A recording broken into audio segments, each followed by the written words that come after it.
औज़ुबिल्लाहिमिनश्शैतानिर्रजीम बिस्मिल्लाहिर्रहमानिर्रहीम। Dear students, अस्सलाम वालेकुम। मैं उम्मीद करता हूँ आप सब लोग खैरियत से होंगे। हम लोग अपना organic chemistry chapter number 16 lecture number 12 start कर रहे हैं और हम लोगों ने ऑर्गेनिक केमिस्ट्री का काफ़ी पोर्शन पढ़ लिया है। खास तौर पे अल्केन्स और अल्कीन्स का जो टॉपिक था वो हमने ऑलमोस्ट कंप्लीट कर लिया है। अब हमारे पास जो हमारा आज का टॉपिक है उसमें आप लोगों का एक पुराना टॉपिक जिसको आप आइसोमर्स के नाम से जानते हैं उसको थोड़ा डिटेल में देखेंगे, क्योंकि आप लोगों ने इससे पहले आइसोमर्स की सिर्फ डेफिनेशन पढ़ी होती है। तो आज हमारा जो टॉपिक है ये आइसोमर्स एंड आइसोमेरिज्म। आइसोमर्स, आपने डेफिनेशन के हवाले से इसको देखा होगा कि ऐसे मॉलिक्यूल्स को कहते हैं जिनका मॉलिक्यूलर फार्मूला सेम हो लेकिन स्ट्रक्चरल फार्मूला डिफरेंट हो, तो उन मॉलिक्यूल्स को आइसोमर्स कहते हैं और इस फिनोमिना को आइसोमेरिज्म कहते हैं। The molecule having same molecular formula but different structural formula called isomers, and this phenomena is called isomerism. ये जो ऑर्गेनिक केमिस्ट्री की डाइवर्सिटी है, आप लोगों ने अगर आपको थोड़ा सा अपना प्रीवियस ग्रेड्स के कुछ बातें याद हो तो आप लोगों ने एक टॉपिक पढ़ा होता है डाइवर्सिटी ऑफ ऑर्गेनिक कंपाउंड्स कि ऑर्गेनिक कंपाउंड्स इतने डाइवर्स क्यों हैं। तो ऑर्गेनिक कंपाउंड्स के डाइवर्स होने की एक बहुत बड़ी वजह उनका ये आइसोमेरिज्म का फिनोमिना होता है कि हमें बहुत सारे ऐसे मॉलिक्यूल देखने में मिलते हैं जिनके मॉलिक्यूलर फार्मूलाज तो सेम होते हैं लेकिन उनके स्ट्रक्चर्स एक दूसरे से डिफरेंट होते हैं। तो इससे नंबर ऑफ ऑर्गेनिक मॉलिक्यूल्स की जो तादाद है वो बहुत ज्यादा हो जाती है। तो इसीलिए ऑर्गेनिक मॉलिक्यूल जो है वो नेचर में या सिंथेटिकली हम लोग अगर देखते हैं, कंपेयर करते हैं बाकी मॉलिक्यूल से, तो वो बहुत ज्यादा है। तो हम लोगों ने आज आइसोमेरिज्म की टाइप्स को डिस्कस करना है। तो अगर हम आइसोमेरिज्म की टाइप्स देखें तो मेनली इसके अंदर दो टाइप्स हैं, structural isomerism and stereo isomerism. हमारी बुक में पहले स्टीरियो आइसोमेरिज्म को एक्सप्लेन किया गया है, लेकिन मैं पहले स्ट्रक्चरल आइसोमेरिज्म को एक्सप्लेन करूंगा। ये एक आप लोगों के समझने के लिए एक इनिशियली अच्छा टॉपिक है और इसके बाद फिर हम स्टीरियो की तरफ जाएंगे ताकि आपका कॉन्सेप्ट जो है वो पहले आइसोमेरिज्म के हवाले से क्लियर हो, उसके बाद फिर हम स्टीरियो की तरफ आएंगे। तो जैसा कि हम लोगों ने कहा कि आइसोमेरिज्म के अंदर दो मेन आइसोमर्स होते हैं, दो मेन फिनोमिना होते हैं, एक होता है स्ट्रक्चरल और एक होता है स्टीरियो। अब मैं चूंकि इस पोर्शन को एक्सप्लेन कर रहा हूँ स्ट्रक्चरल को, स्टीरियो को मैं तब एक्सप्लेन करूंगा जब हमारा ये नेक्स्ट टॉपिक आएगा। तो स्ट्रक्चरल के हवाले से अगर हम बात करें, जैसा कि आपको नाम से नजर आ रहा है कि स्ट्रक्चरल आइसोमर्स वो होंगे जिनमें मॉलिक्यूल्स एक दूसरे से स्ट्रक्चर्स के लिहाज से चेंज होंगे। अब स्ट्रक्चर जो है ये एक बहुत बड़ी टर्म है, इसके अंदर फर्दर हमारे पास सब कैटेगरीज आती हैं कि स्ट्रक्चरल फार्मूला जो चेंज होता है मॉलिक्यूल्स का, उनमें क्या क्या चेंजिंग्स पॉसिबल हो सकती हैं। तो मेनली स्ट्रक्चरल के अंदर 5 तरह की चेंजिंग्स आ सकती हैं, या स्ट्रक्चरल आइसोमेरिज्म के अंदर फर्दर 5 सब कैटेगरीज आइसोमर्स की या आइसोमेरिज्म की, जिनमें chain isomerism, positional isomerism, functional group isomerism, metamerism and tautomerism. ये 5 टाइप्स हैं जो हम लोगों ने डिस्कस करनी है और ये पांचों की पांचों स्ट्रक्चरल की आगे कैटेगरीज हैं। ये 5 जो आप टाइप्स पढ़ेंगे ना, आप देखेंगे कि चेन में भी ऐसा ही होगा कि दो मॉलिक्यूल होंगे, दोनों के अंदर स्ट्रक्चर एक दूसरे से डिफरेंट होगा, पोजीशन में भी, फंक्शनल ग्रुप में भी। तो ये सारी चीजें हम लोगों ने बारी बारी डिस्कस करनी है। तो आप लोगों ने याद रखना है कि आइसोमेरिज्म की मेनली दो टाइप्स हैं, स्ट्रक्चरल एंड स्टीरियो, और स्ट्रक्चरल की आगे फिर 5 टाइप्स हैं। तो अब हम बारी बारी इन 5 टाइप्स को डिस्कस करते हैं। बहुत इजी, आसान, सिंपल वे में समझाऊंगा, तो कोशिश करनी है कि अच्छे तरीके से ज़हन में रखें। तो हम बात करने जा रहे हैं जी अपनी पहली टाइप की, चेन आइसोमेरिज्म। अब जैसा कि आपको नाम से ही नजर आ रहा है, चेन यानी मॉलिक्यूल जो होंगे वो एक दूसरे से चेन के लिहाज से डिफरेंट होंगे। तो it is also known as skeletal isomerism. The components of these isomers display differently branched structure. Commonly, chain isomer differ in the branching of carbon. अगर मैं इसको कंक्लूड करूं कि चेन आइसोमेरिज्म के अंदर आप जो चीजें पढ़ते हैं वो कौन सी होती हैं, तो आप लोगों ने एक कॉन्सेप्ट पढ़ा था, नॉर्मल, आइसो एंड नियो। ये जो आपके आइसोमर्स होते हैं ना, इनको चेन आइसोमर्स कहते हैं। नॉर्मल, आइसो एंड नियो का जो कॉन्सेप्ट था, अब मैंने आप लोगों को आइसो का भी बताया था, CH with 2 methyl group, this group is called iso group. Neo is a carbon with 3 methyl group, it is called neo group. तो आप लोगों ने पेंटेन के अंदर ये तीनों पढ़े थे, नॉर्मल पेंटेन, आइसो पेंटेन और नियो पेंटेन। अगर हम उस पेंटेन की बात करें, नॉर्मल, आइसो, नियो की, तो आप तीनों के अंदर देखेंगे कि लेंथ ऑफ चेन का फर्क होगा। तो चेन आइसोमर्स में एक दूसरे के लिहाज से जो लॉन्ग चेन होती है वो डिफरेंट होती है, और इसके अंदर सिर्फ यही यही जो हमारे पास कैटेगरी बनती है ना, नॉर्मल, आइसो और नियो, ये जो कैटेगरी है ये हमारे लिए चेन आइसोमर्स के अंदर आती है। फॉर एग्जांपल, जिस तरह से मैंने आपको एक्सप्लेन किया पेंटेन, तो ये आपके सामने नॉर्मल पेंटेन है। अगर मैं इसकी लॉन्ग चेन सेलेक्ट करूं तो ये सारे की सारी लॉन्ग चेन में आ जाएगी। तो इसकी लॉन्ग चेन में 5 कार्बन है। अगर आइसोपेंटेन को देखें तो अगर हम इसकी लॉन्ग चेन सेलेक्ट करें तो इसके अंदर ये लॉन्ग चेन बनेगी, और ये वाला जो मिथाइल ग्रुप है ये क्या आ जाएगा, एज अ सब्स्टिट्यूएंट आ जाएगा। अब वो जो हम लोगों ने रूल पढ़े थे ना, इसका नाम असल में, इसका जो आईयूपैक नेम है वो क्या हो जाएगा, 2 मिथाइल ब्यूटेन। ये यहाँ पे लिखा हुआ है 2 मिथाइल ब्यूटेन, ये इसका आईयूपैक नेम है। लेकिन इसका कॉमन नेम क्या है, आइसोपेंटेन। ठीक है, इसमें आइसो ग्रुप है, CH 2 methyl group.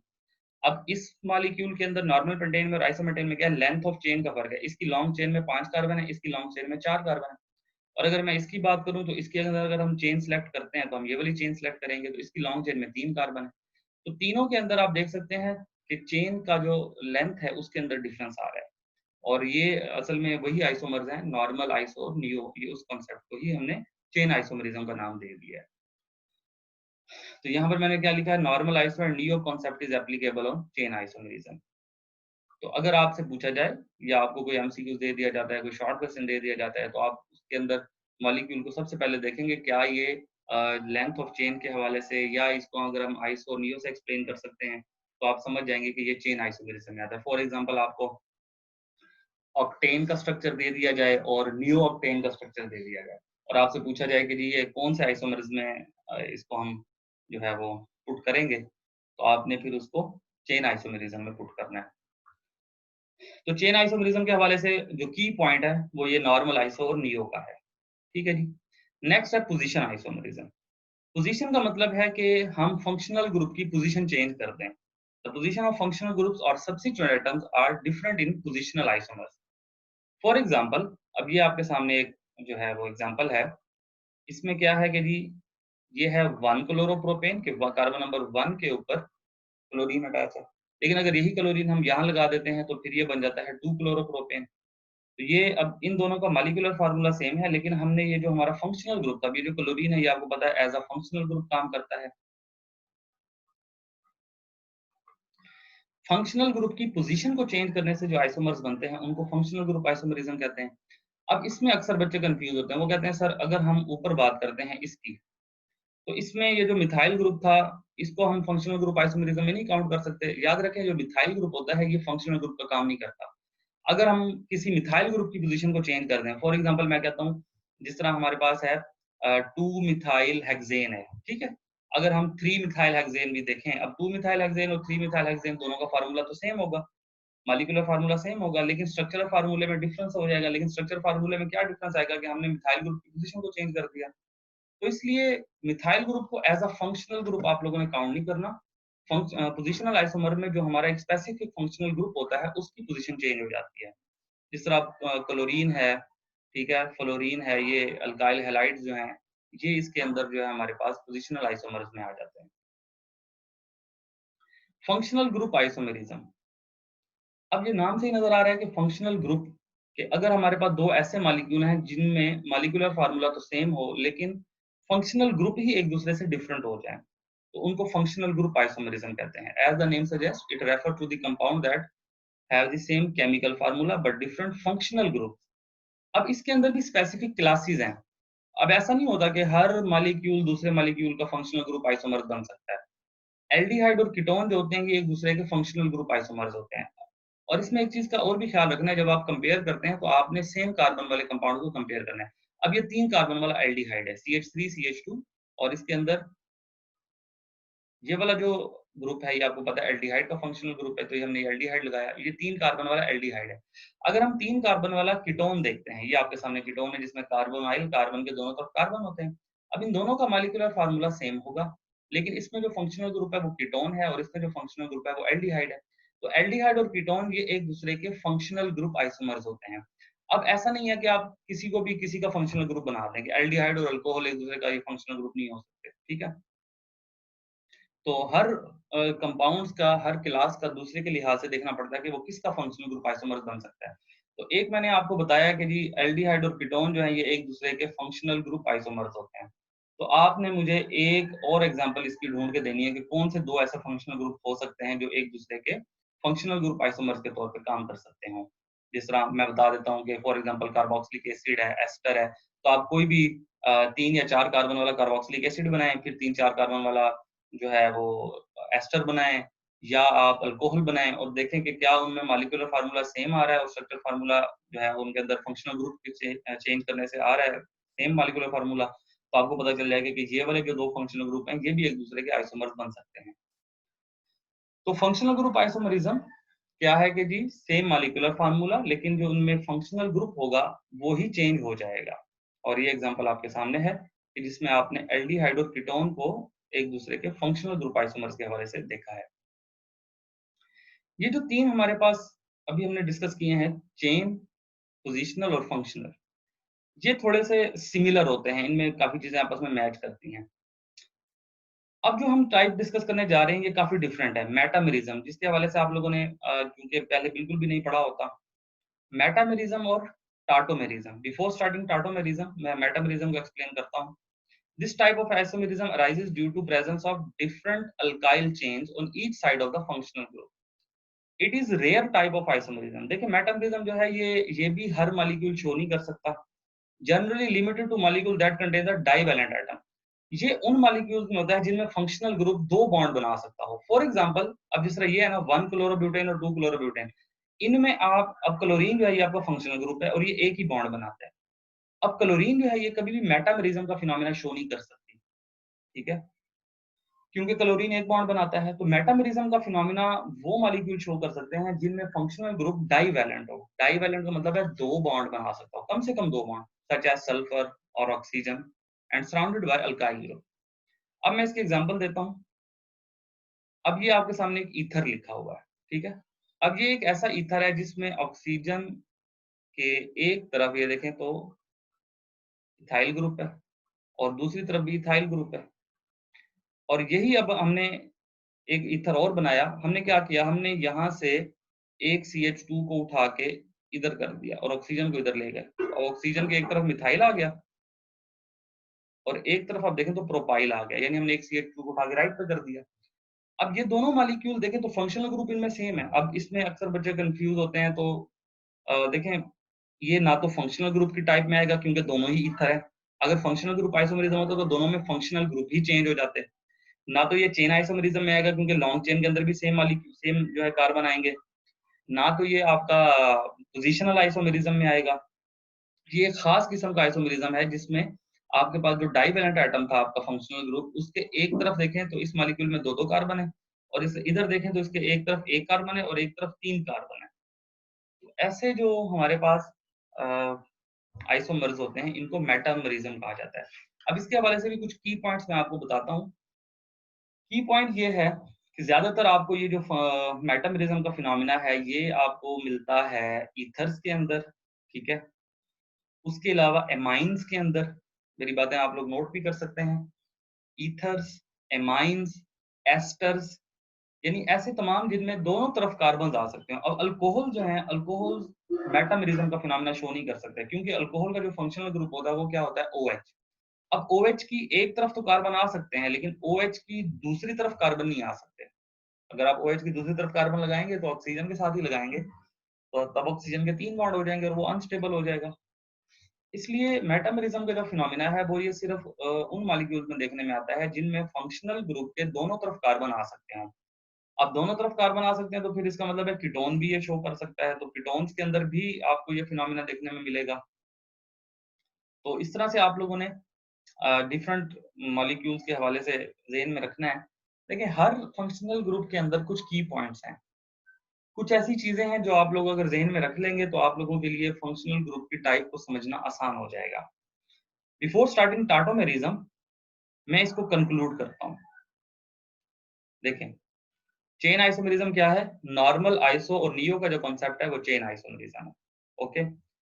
Position isomerism क्या है कि फंक्शनल ग्रुप की पोजीशन चेंज हो जाएगी। अब फंक्शनल ग्रुप की पोजीशन तो चेंज होती है मेटामेरिज्म में भी, लेकिन मेटामेरिज्म और पोजीशन में एक फर्क ये होता है, पोजीशनल आइसोमेरिज्म में जो आपका फंक्शनल ग्रुप होता है वो सिर्फ एक बॉन्ड बना सकता है एक यहाँ पर ऐसा फंक्शनल ग्रुप लिया जाएगा जो एक बॉन्ड बना सकता हो। फॉर एग्जांपल जिस तरह अल्काइल हैलाइड्स हैं या अल्कोहल्स हैं।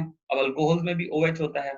उसके अलावा एल्डिहाइड्स हैं। अब एल्डिहाइड का जो फंक्शनल ग्रुप होता है वो भी C डबल बॉन्ड और सिंगल बॉन्ड H।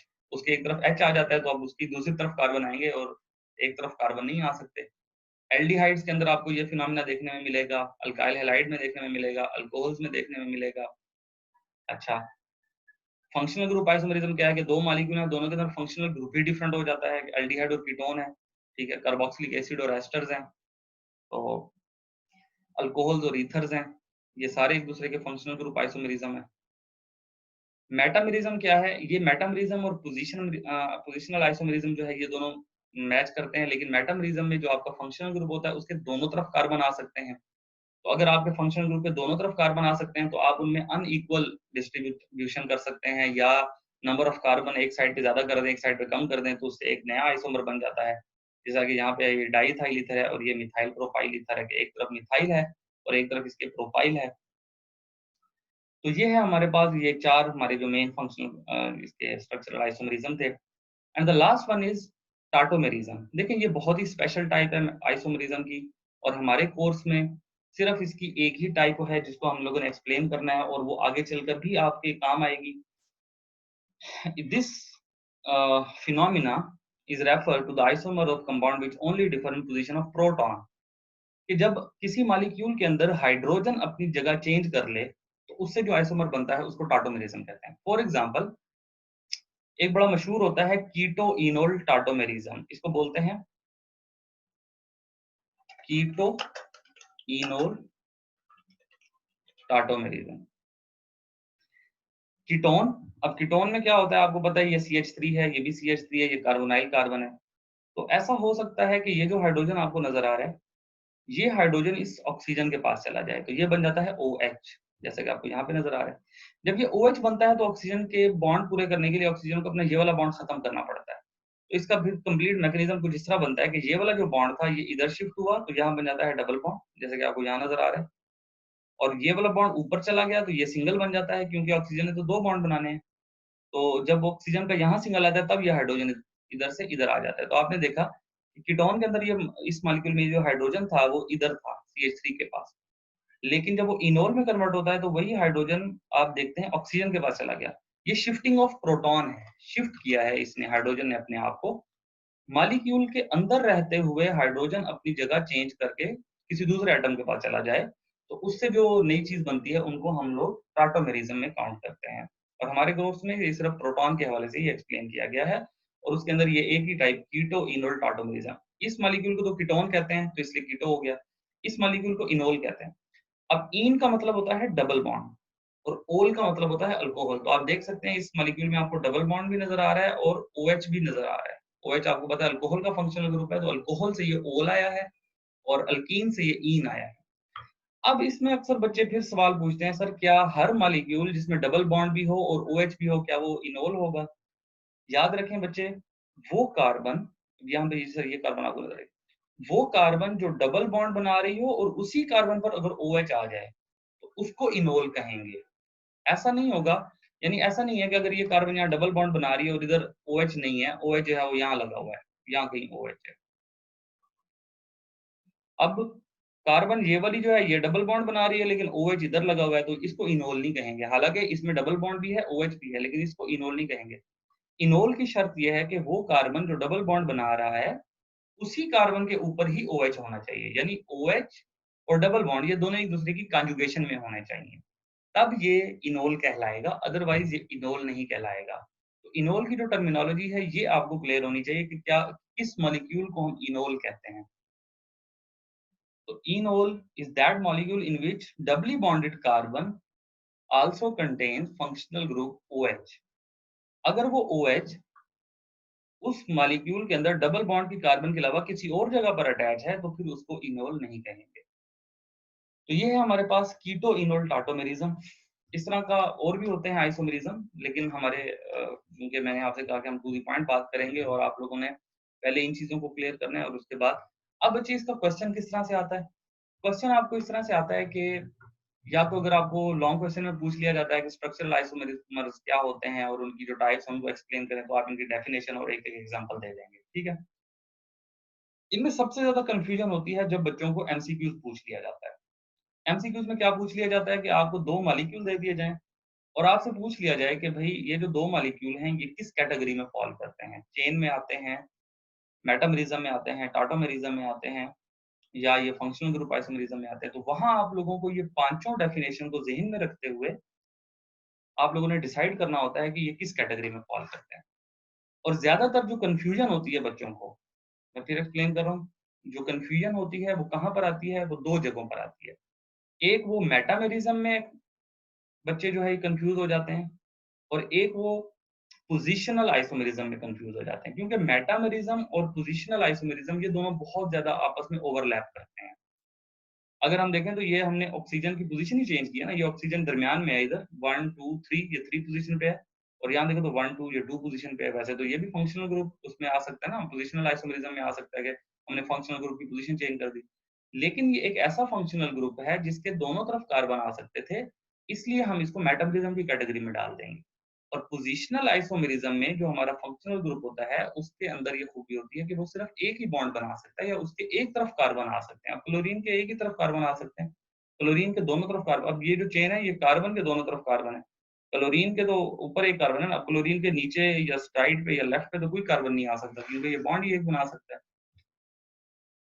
तो पोज़ीशन आइसोमरिज़्म और मेटामेरिज़्म में यही बात आप लोगों ने ज़हन में रखनी है। अगर ये बात आप लोग ज़हन में रखेंगे, आपने पिक कर ली, तो आप लोग इसमें कभी कन्फ्यूज़ नहीं होंगे। अदरवाइज़ अक्सर बच्चे ओवरलैप कर जाते हैं, जो उनसे पूछा जाता है, वो उसकी जगह किसी और ऑप्शन को टिक कर देते हैं, तो फिर उनके लिए मसला होता है। अब ये टॉपिक हमारी बुक में दिया हुआ है, और भी एग्ज़ाम्पल हमारी बुक में दी हुई हैं। कुछ आप लोगों ने खुद से सोचनी है, तो इंशाल्लाह होप फॉर द बेस्ट मैं इसके हवाले से एक असाइनमेंट दूँगा। अ, वो मैं अपलोड कर दूँगा और आप लोगों को बता दूँगा, होप सो हमारे नेक्स्ट लेक्चर में। उसमें मैं आप लोगों को ये एमसीक्यूज़ के हवाले से, शॉर्ट क्वेश्चन के हवाले से ये मैं पूछूँगा, तो आप लोगों की एक प्रैक्टिस हो जाएगी कि किस तरह से आप लोगों ने इसको जो है वो अटेम्प्ट करना है, या जो मॉलिक्यूल आपको दिए जाएँगे वो किस कैटेगरी में फ़ॉल करते हैं, तो इंशाल्लाह आपकी प्रैक्टिस हो जाएगी। तो ये हमारा आज का लेक्चर था, होप फॉर द बेस्ट। इंशाल्लाह नेक्स्ट क्लास में मुलाकात होगी। आइसोमेरिज़्म जो हमारा स्टीरियो आइसोमेरिज़्म है, उसके हवाले से बात करेंगे। ओके जी, अल्लाह हाफ़िज़।